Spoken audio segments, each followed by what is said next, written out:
a las sillas de ustedes para pedirles la ficha de participación. Así que por favor llenen esa ficha, que dentro de unos minutos va a acercarse el personal colaborador para pedírsela. Vamos a agradecer que vayan haciéndolo a fin de que ustedes certifiquen su participación. A continuación, convocamos al tercer expositor del Encuentro Científico Internacional 2015 de invierno. Estamos convocando al Magíster Jason Jerry Atoche Medrano, de la Universidad Nacional de Brasilia, donde es actualmente doctorando, Magíster en Ciencias Jason Jerry Atoche Medrano. El tema de su exposición es nanopartículas de magnetita nanodispersas. Las palmas de todos nosotros son muy fuertes para recibirlo. Doctor, por favor. Buenos días a todos. Quiero agradecer de manera bastante entusiasta a los organizadores del evento. Yo considero que este tipo de eventos contribuye mucho para el desenvolvimiento científico de nuestro país. Bien, como lo mencionó el presentador, el tema que voy a presentar es estudio comparativo de la síntesis de nanopartículas de magnetita, en este caso monodispersas. Siguiente, por favor. ¿Cómo estamos hablando de nanopartículas? Primero vamos a hacer una breve introducción para entender qué significa hablar de un sistema nanoparticulado. Para tener una idea de la magnitud de un sistema nanoestructurado, vamos a considerar esta línea que podemos apreciar, donde el tamaño de una célula de una bacteria oscila entre 1 y 10 micrómetros. Si comenzamos a reducir el tamaño, a considerar una escala menor de tamaño, podemos alcanzar los 100 nanómetros, que son de la orden de los virus.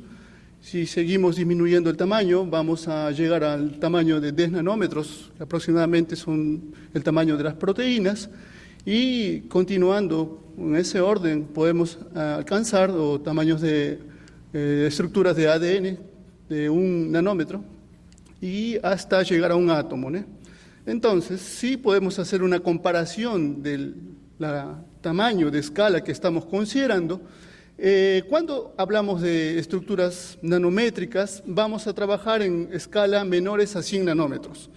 Lo que hace interesante de trabajar con estructuras nanométricas es que cuando nosotros disminuimos el tamaño de estos materiales, las propiedades físicas, químicas, ópticas que estamos acostumbrados a tamaño bulk o a tamaño normal, mudan cuando nosotros trabajamos en esta escala nanométrica, abajo de 100 nanómetros. Entonces, lo que nos está ofreciendo trabajar con sistemas nanoparticulares es obtener nuevas propiedades que pueden ser aprovechadas en diversas áreas. Siguiente, por favor. Así como cuando ya entendemos que cuando disminuimos el tamaño de estas estructuras, surgen estas nuevas interesantes propiedades. Por ejemplo, si consideramos una disminución del tamaño abajo de 25 nanómetros, la relación entre superficie y volumen de la partícula aumenta enormemente. ¿Y qué consecuencia trae que aumente esa relación? Es que el área superficial también aumenta mucho. Eso propicia a que podamos aprovechar esas propiedades nuevas debido a la gran reactividad, porque cuando disminuimos el tamaño tenemos una mayor área superficial. Pero, a su vez, así como aparecen estas nuevas propiedades, también aparecen otras propiedades que tienen que ser consideradas debido a las aplicaciones que pueden ser utilizadas. Por ejemplo, debemos considerar que cuando tenemos un sistema nanoestructurado, los átomos superficiales, el contorno, la superficie, el límite, presenta también menos coordinación que los átomos que están más cerca al núcleo. Entonces, ese desarreglo que existe en el límite de estas nanopartículas también tienen que ser consideradas cuando queramos aplicar para algún fin sistemas nanoparticulados. Siguiente, por favor. Ok, dentro de estos sistemas nanoparticulados, Nosotros, en nuestra línea de pesquisa que estamos desenvolviendo en la Universidad de Brasilia, en este caso trabajamos con nanopartículas magnéticas. Cuando yo hablo de nanopartículas magnéticas, puedo considerar metales como el ferro, cobre, el níquel, o puedo trabajar con óxidos metálicos. ¿Por qué es más conveniente trabajar con óxidos metálicos, como en este caso es las ferritas, magnetita propiamente dicho, F3 o 4?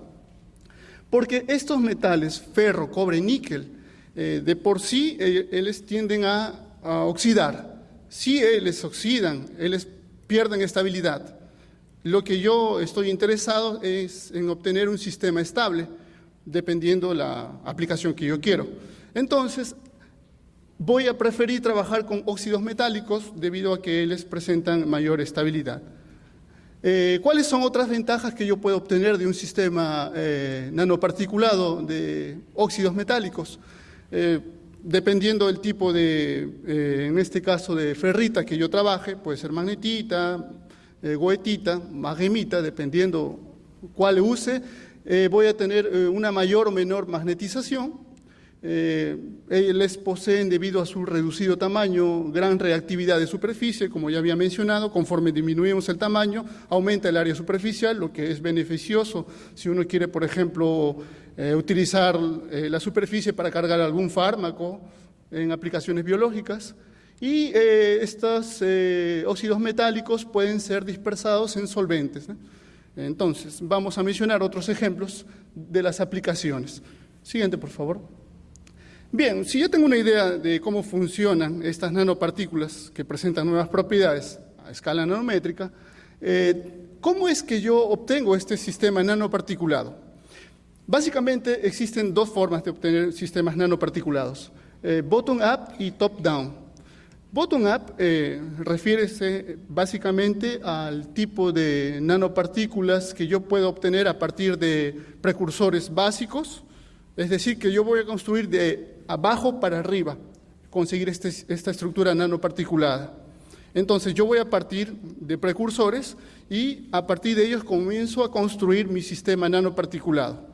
Usualmente el bottom-up es obtenido a través de métodos químicos y el método top-down es el método contrario. Ya no voy de abajo para arriba, sino al revés, de arriba para abajo. En este sistema utilizamos métodos físicos, por ejemplo, como molienda, ¿no? Yo puedo partir de un material bulky, grande, y comienzo a molerlo hasta disminuir cada vez más el tamaño, hasta conseguir sistemas nanométricos. Otra diferencia grande entre este sistema bottom-up y top-down es que en este sistema, por métodos químicos, yo obtengo un mejor control de mi resultado. Es decir, aquí yo puedo obtener mejor control tanto en el tamaño, en la distribución, formas, etc. Aquí es más difícil obtener un control adecuado de nuestro producto final. Siguiente, por favor.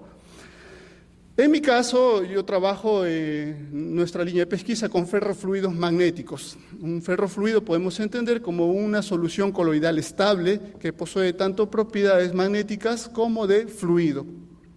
Esta solución coloidal está en un equilibrio tanto de fuerzas magnéticas, porque recordemos que él posee propiedades magnéticas, entonces se les va a tender a agregarse. Para eso precisamos recubrirlos o causar una repulsión, tanto puede ser electrostática, estérica, para que haya un equilibrio y él mantenga esa estabilidad de fluido. Entonces, un ferrofluido es justamente esta solución coloidal estable. Siguiente, por favor. Existen diversas aplicaciones que pueden ser utilizadas para estas nanopartículas magnéticas. Siguiente, por favor. Por ejemplo, ¿no? Podemos a partir de estas propiedades construir biosensores. Podemos utilizar estas nanopartículas magnéticas para imágenes por resonancia magnética. Otras de las líneas bastante utilizadas es el tratamiento de magnetohipertermia para tratamiento de cáncer o tumores.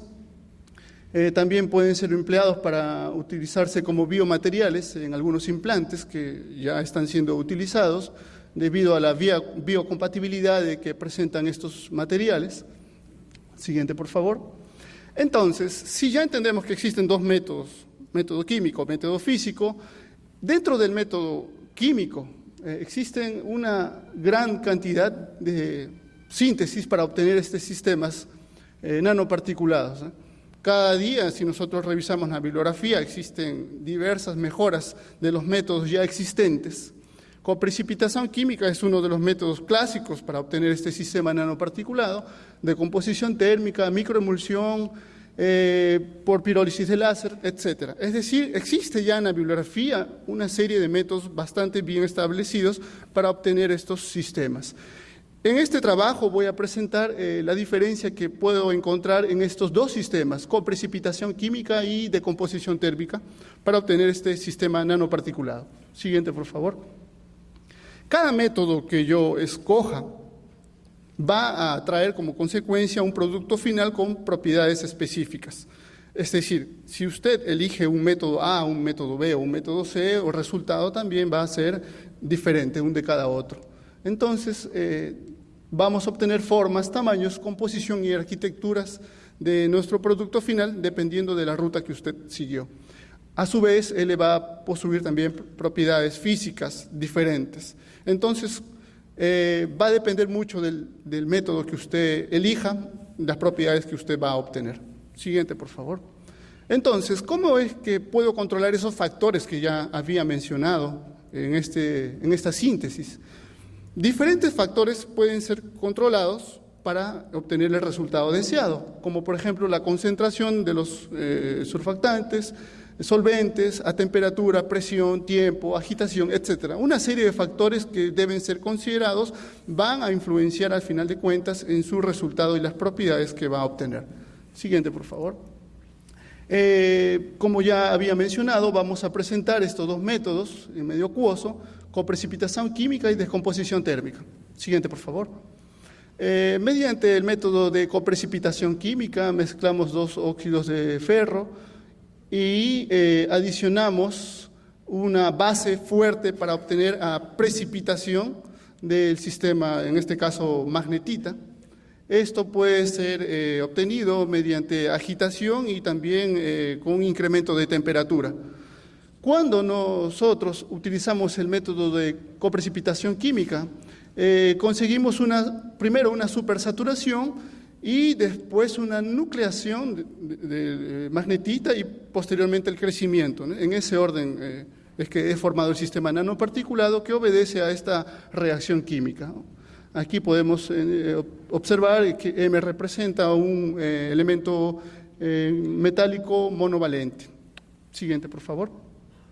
Y aquí estamos presentando el método de decomposición térmica. Aquí, a diferencia de mezclar óxidos de ferro y adicionar una base, aquí mezclamos otros reactivos, como aquí un precursor organometálico, surfactantes, soleilamina, ácido oleico, un reductor, hexadodecanodiol. Todo este conjunto es incrementada la temperatura hasta 290 grados y mantenido durante 1 hora. Y finalmente, cuando ya obtenemos el sistema en ferro fluido, vamos a lavar este ferro fluido y después puede ser dispersado en hexano. ¿Okay? Aquí estamos presentando la ecuación química que representa el modelo de descomposición térmica y este es el sistema que utilizamos para el método de descomposición térmica. Una manta aquecedora es controlada a temperatura para no oxidar, es decir, aquí el medio ambiente sería un gas inerte, argón, y un tubo refrigerante, y así como aquí o termómetro para controlar esta temperatura. Siguiente, por favor. Aquí estamos representando cómo es que sucede el proceso de descomposición térmica. Iniciamos a temperatura ambiente, vamos elevando la temperatura, a esta temperatura acontece la reducción parcial de ferro 3 para ferro 2, a esta otra temperatura la generación del complejo precursor y finalmente a esta otra temperatura la descomposición de los complejos y la posterior nucleación. ¿Okay? Siguiente, por favor. Esto es prácticamente el sistema que nosotros utilizamos, ¿no? La manta aquecedora que llegamos hasta 200 grados, aquí el termómetro, aquí está el tubo con gas y aquí el tubo para esfriar, ¿no? Finalmente vamos a obtener un ferrofluido, y este ferrofluido va a poseer, digamos, un recubrimiento debido a estos surfactantes que les van a proporcionar una repulsión estérica, evitando que estas nanopartículas que poseen propiedades magnéticas se atraigan unas a otras y finalmente se aglomeren precipitando, ¿eh? Recuerde que un sistema de ferrofluido es un sistema coloidal estable. Siguiente, por favor. Para la caracterización de ambos sistemas, tanto coprecipitación como decomposición térmica, utilizamos difracción de rayos X con este comprimento de onda, microscopio electrónico de transmisión, con un campo de 250.000 veces de ampliación, y fue utilizado un ajuste log normal para la distribución de tamaños. Siguiente, por favor. Siguiente. Ok, esos son los equipamientos que hemos utilizado para la caracterización de los materiales, difracción de rayos X y un microscopio electrónico de transmisión. Siguiente, por favor. Para la determinación del tamaño podemos utilizar cualquiera de estas formas, utilizando fórmula de Scherrier o gráficamente el método de Williamson-Hall. En este caso vamos a utilizar el método de fórmula de Scherrier para calcular el tamaño de la estructura cristalina de nuestras nanopartículas magnéticas. Siguiente, por favor. La ecuación de Scherrier es conocida bastante, caracterización de nanopartículas magnéticas. Este factor K tiene un valor de 0.9 y es considerado cuando tenemos estructuras cilíndricas esféricas con simetría cúbica. Comprimento de onda utilizado en un equipamiento de 1,54 Armstrongs. Este término beta aquí representa el ancho de la base media del pico considerado para el cálculo, y este ángulo es el ángulo correspondiente con el máximo pico en el difractograma que vamos a obtener. Siguiente, por favor. Aquí lo que estamos observando es una microscopía electrónica de transmisión de las nanopartículas obtenidas por coprecipitación química. Y si podemos observar, bueno, nada para ver directo, aquí tenemos una escala de 100 nanómetros. Mediante coprecipitación química observamos que tenemos un sistema aglomerado, es decir, las nanopartículas metálicas están presentes, pero están en una forma aglomerada. Como ya había mencionado, yo puedo modificar tanto la velocidad con la que estoy agitando el sistema a la hora de sintetizar las nanopartículas, puedo variar también la temperatura a la cual estoy sintetizando. Cuando yo modifico esos factores utilizando el método de coprecipitación química, también, además de obtener un sistema pseudoesferoidal, en este caso polidisperso, porque tengo partículas pueden ser pequeñas, agregadas, y otras bien mayores, también puede obtener otra forma alargada en forma de bastones. Entonces, depende cómo es que usted modifica en la síntesis los procesos, tanto velocidad, tiempo, concentración, es que usted obtiene un sistema u otro. Siguiente, por favor. Aquí estamos mostrando la difracción de rayos X, el método de coprecipitación química. Estos índices de Miller están dando cuenta de que existe presencia de magnetita, F3 o 4, ¿no? Y estamos observando también otras bandas que es debido a que están apareciendo otros fases de óxidos de ferro también.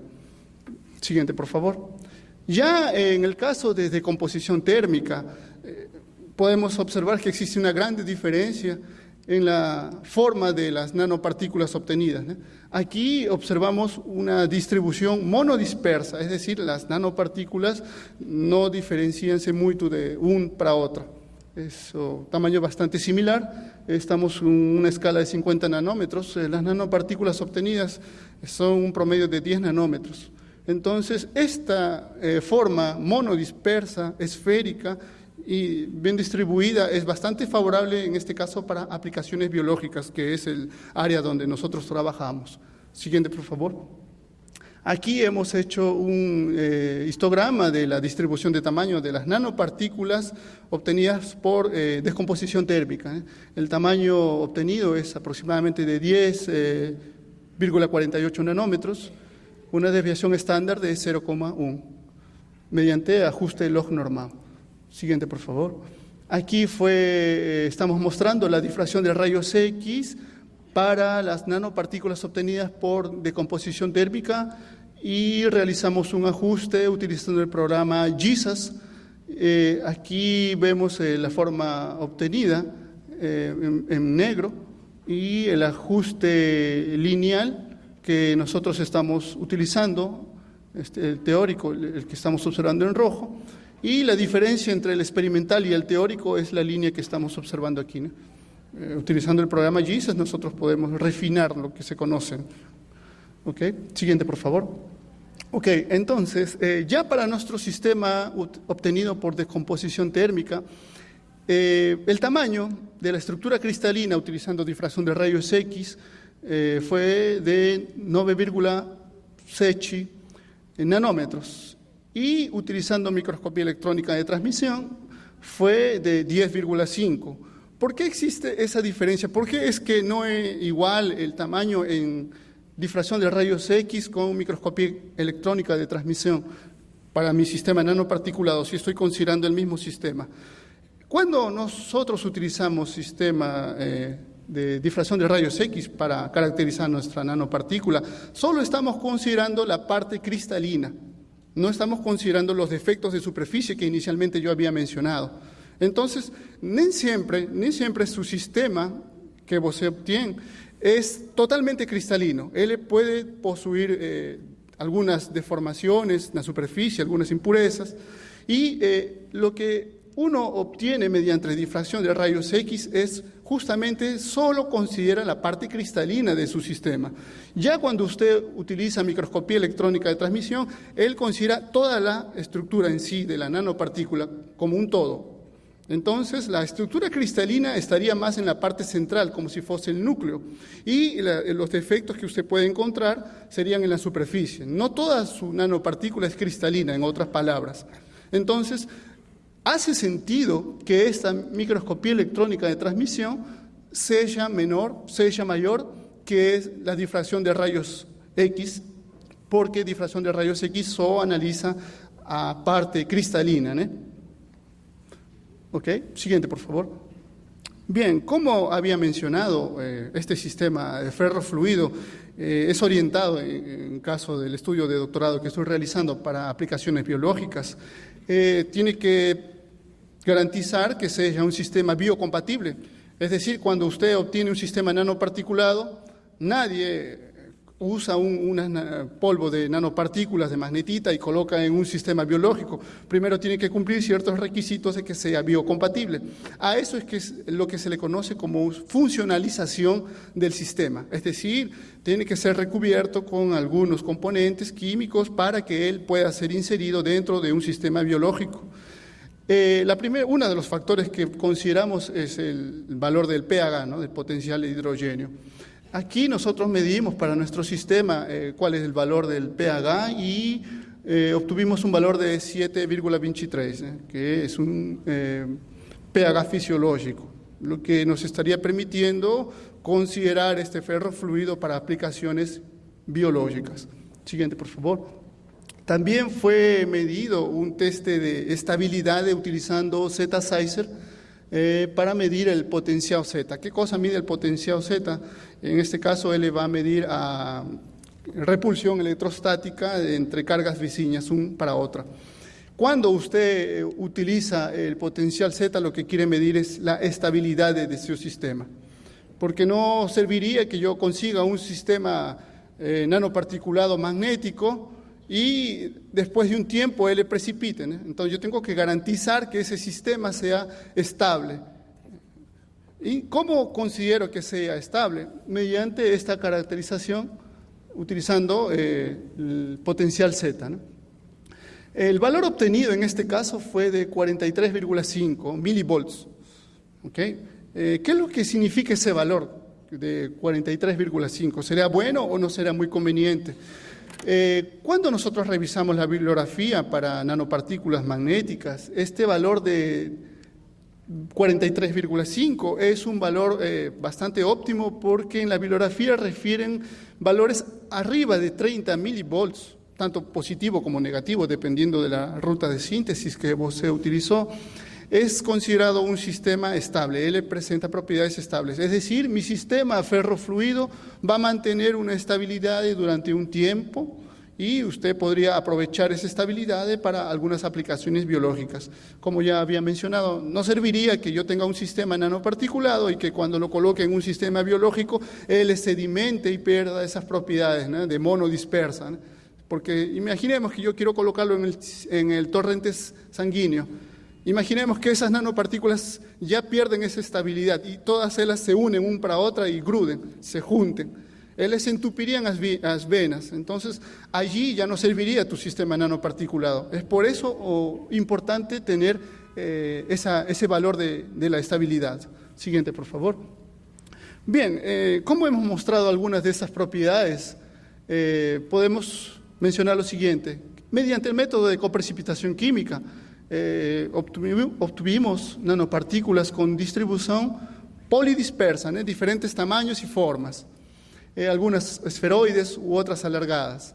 Ya en el método de composición térmica obtuvimos un sistema monodisperso, como se observaron, esférico, monodisperso, bien distribuido, y con tamaños mucho menores. Aquí fueron mucho mayores los tamaños obtenidos mediante coprecipitación química y aquí menores. Además de eso, mediante decomposición térmica, observamos que presentó propiedades biocompatibles. Podemos mencionar finalmente de que este método de composición térmica es bien más barato que ese aquí de composición térmica. Coprecipitación química es bien más barato que decomposición térmica. Es mucho más fácil, no requiere un implemento muy sofisticado. Siguiente, por favor.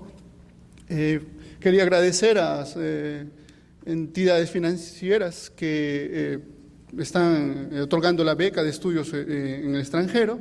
Colaborador es John Mantilla, Marcelo Enrique y mi orientador de doctorado José Guamanico Akira, así como mi colega de doctorado Lisbeth León, que fueron los que participaron en este trabajo. Siguiente, por favor. Finalmente, yo quiero dejar abierta la invitación en nuestro grupo de pesquisa de la Universidad de Brasilia, en el Instituto de Física. Hemos realizado una adquisición de un magnetómetro modelo SQUID de primera generación, donde podemos caracterizar las propiedades magnéticas de los materiales.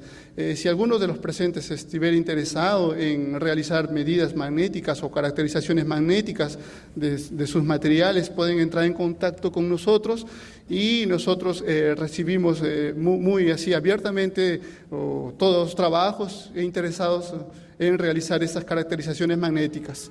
Então, sejam todos bem-vindos, como falamos lá em Brasil. Muito obrigado. Gracias, doctor. Un momentito, por favor.